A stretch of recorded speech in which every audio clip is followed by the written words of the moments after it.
What happens when you disrespect someone who risked their life for your freedom? A decorated Navy SEAL faced blatant discrimination at a luxury hotel. What the receptionist didn't know about this guest would change everything. The confrontation that followed? Unforgettable. Marcus Johnson stood at the front desk of the Grand Wellington Hotel, waiting to be acknowledged. At 45, the former Navy SEAL had faced insurgents, survived 3 combat deployments, and built a hospitality empire from nothing. Yet here he was, invisible. The irony wasn't lost on him. This wasn't just any luxury hotel. It was a flagship property of Johnson Hospitality Group, his company. The 5-star establishment where rooms cost more than some people's monthly rent. A steady stream of complaints had reached his office. Guests being treated differently based on appearance, rooms mysteriously unavailable for certain customers, staff with attitude problems. Marcus could have handled it the standard way, calls meetings, corporate investigations. But 15 years as a SEAL had taught him to assess situations firsthand, so he arrived unannounced. No suit, no driver, no entourage. Just a man in casual clothes with military-precise haircut and the watchful eyes of someone trained to observe.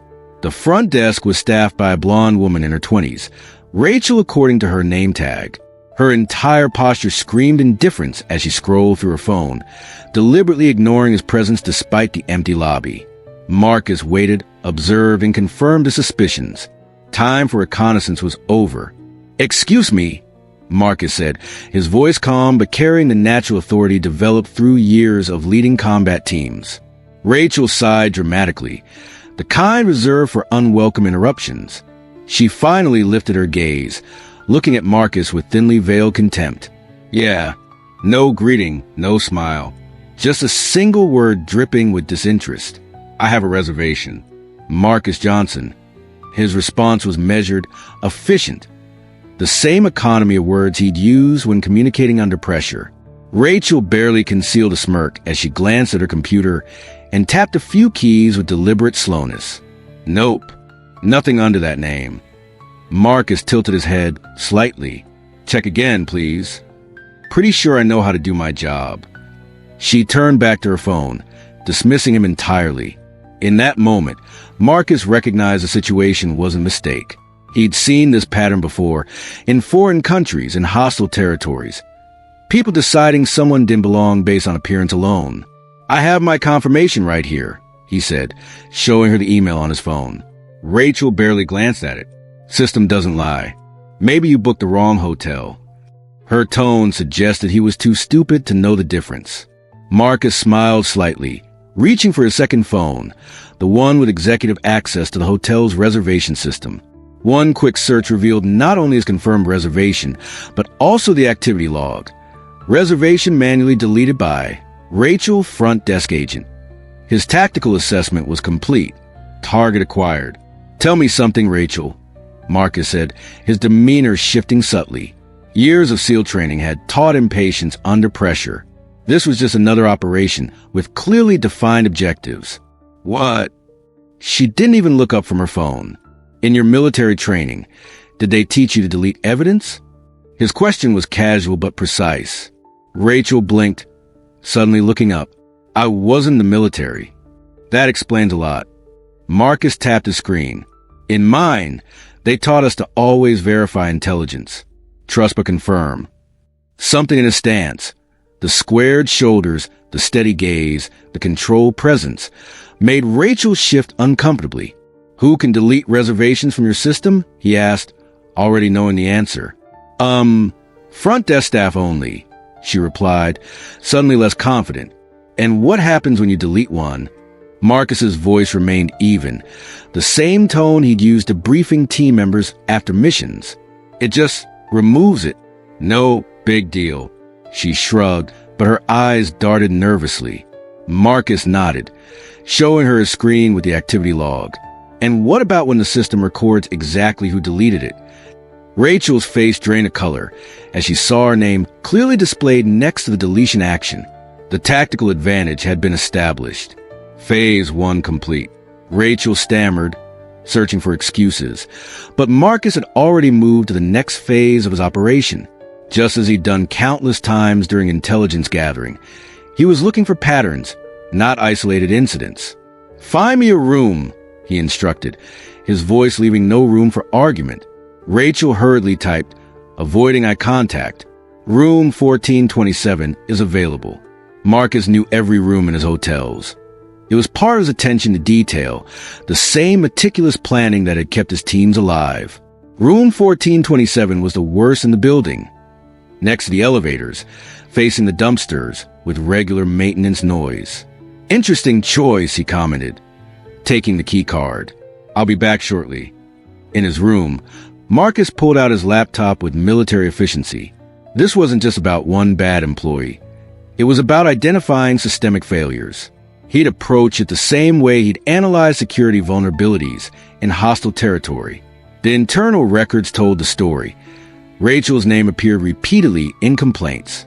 Guests reported racial discrimination. Service denied without explanation. Reservations mysteriously lost for certain customers. But the problem went deeper. Brian Lane, the hotel manager, had documented these incidents but taken no action. Poor leadership creating a permissive environment for misconduct. Marcus had seen it before in poorly run military units. The Silver Star recipient pulled up employee records, guest complaint patterns, and management responses. The picture became clear. This wasn't random. It was a pattern of discrimination that leadership had allowed to fester. Time to execute the main operation. Marcus returned to the lobby, moving with purpose, military training evident in his efficient stride. He bypassed Rachel and walked directly to the manager's office. He entered without knocking, a calculated move to establish control of the situation. Brian Lane looked up, startled. "Can I help you?" "Marcus Johnson." He didn't offer his hand.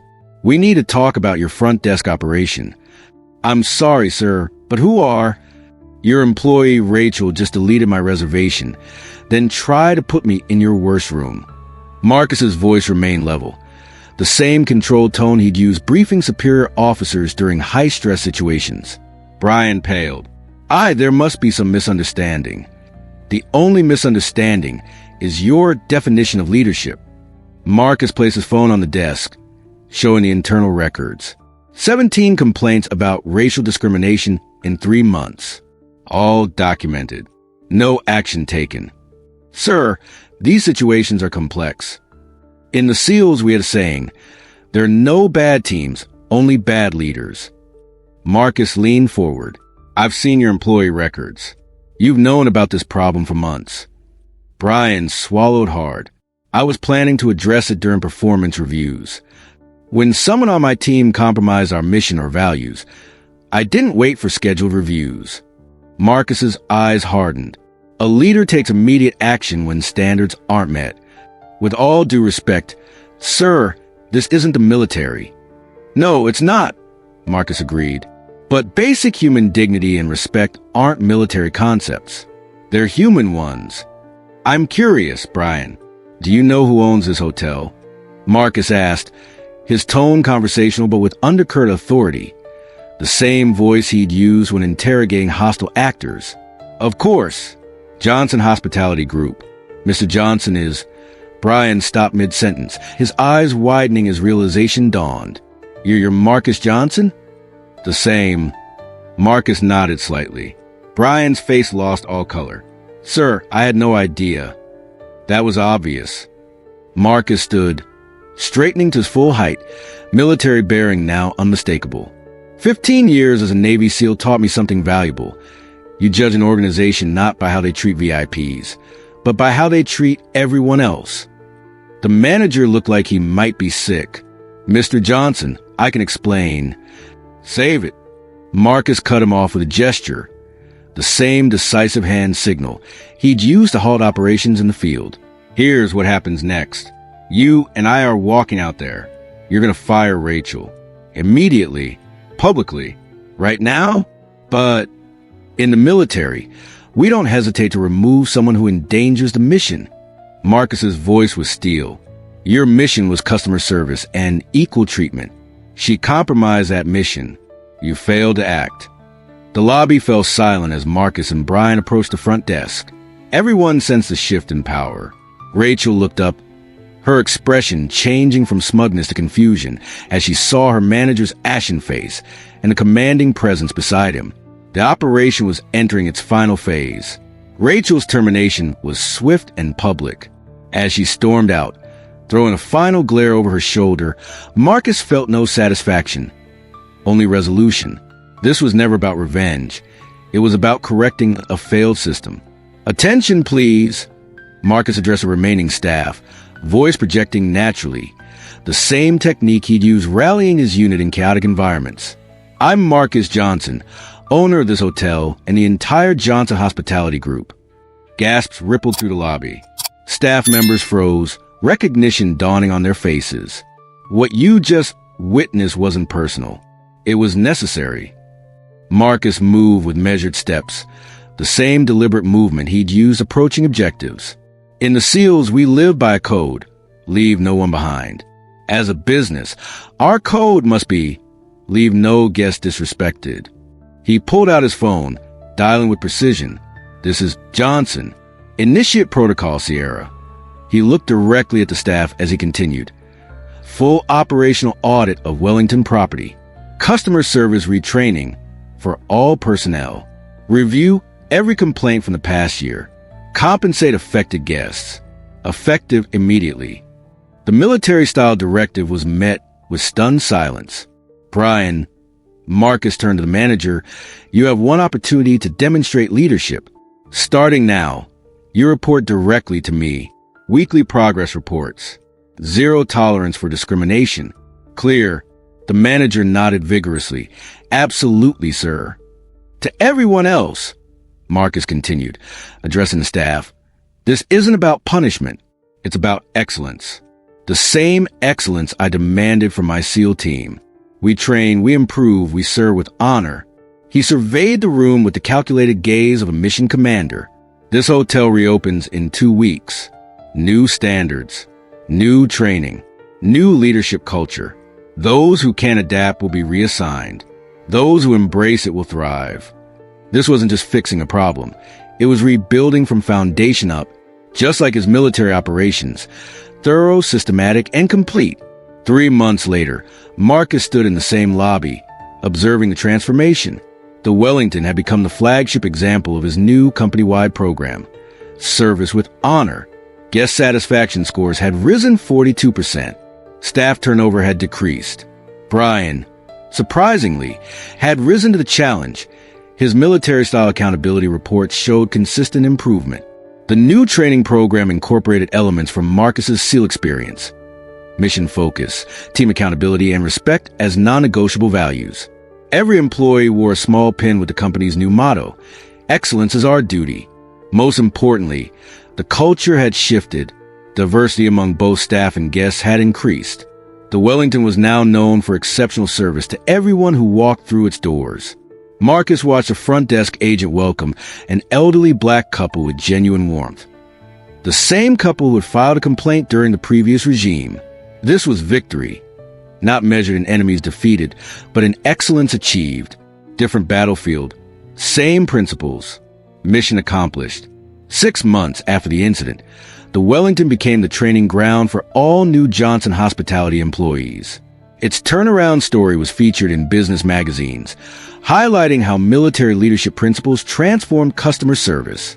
In the SEALs, we learned that respect and excellence aren't optional, Marcus explained during a staff orientation.